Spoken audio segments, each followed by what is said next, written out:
Hello, this is Laura Newman from Connected Child. This is day 4.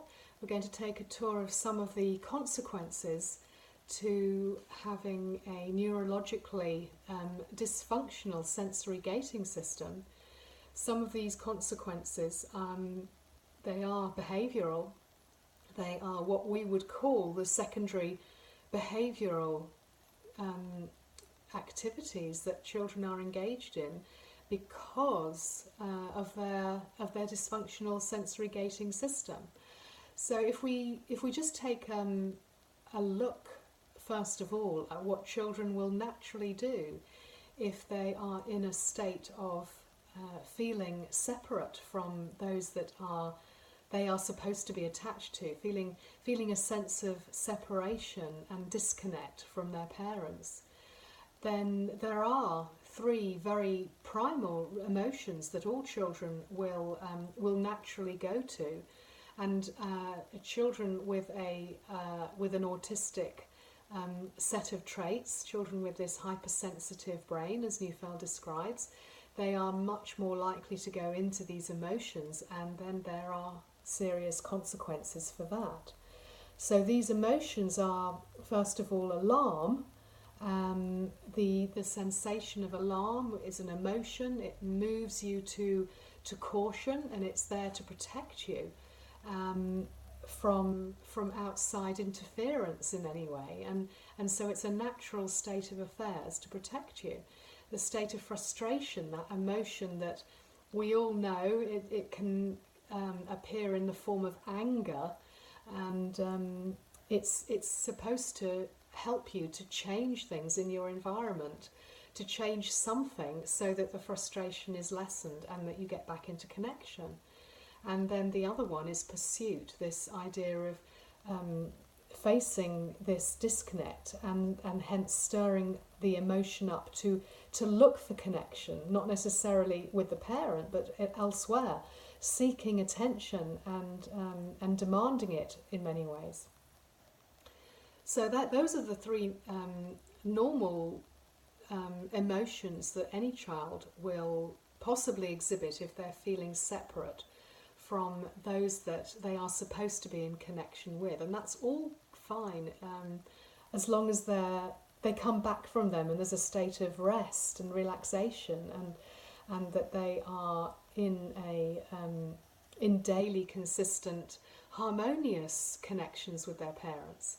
But when that's not happening with the hypersensitive child, then these emotions are very, very easily triggered. They all are already overly sensitive, overly emotional. Their brains are highly charged and potentially ready to explode in any moment when they're triggered. And so what happens is they move into these secondary behaviours in an attempt to manage these intense emotions. The emotions are natural. The protection is a natural defence of an overloaded brain. It's all quite natural and makes sense. It's just that when it all happens together and constantly, you have a child who's displaying all manner of behaviours which only goes to put them into even more intense separation and even more intense emotion, so it becomes a vicious cycle. And if we just take a look at the 3 main defences that a hypersensitive brain will use and potentially use to try to protect itself from all this sensory overload. If we have a look at one of them, it is called defensive detachment, and that is what the defence where a child will automatically take you detach from everything, detach from the people around them, detach from objects, go into a world of their own, and really be very hard to reach, and also, of course, hard to teach, but certainly very difficult to collect and to connect in any shape or form. And then we have depersonalization, which is another defense mechanism, a very strong one, which hypersensitive children are very prone to, and that is where they take the person out of the picture. They actually automatically go towards attaching to objects, attaching to imaginary figures, but certainly not attaching to the people, the parents that are supposed to teach them language and teach them how to grow. You just do this automatically. And if a child is not attaching to you because of depersonalised defences and not attaching to you because of their state of defensive detachment, then they're not in a space where they are learning and growing and feeling nourished. And that happens when these defences are up. And then the other one that Neufeld describes is the defensive alpha. And this is where a child is looking to seek control. They actually have to be in control of everything. They will not defer to the parent. They will not easily be in the dependent role.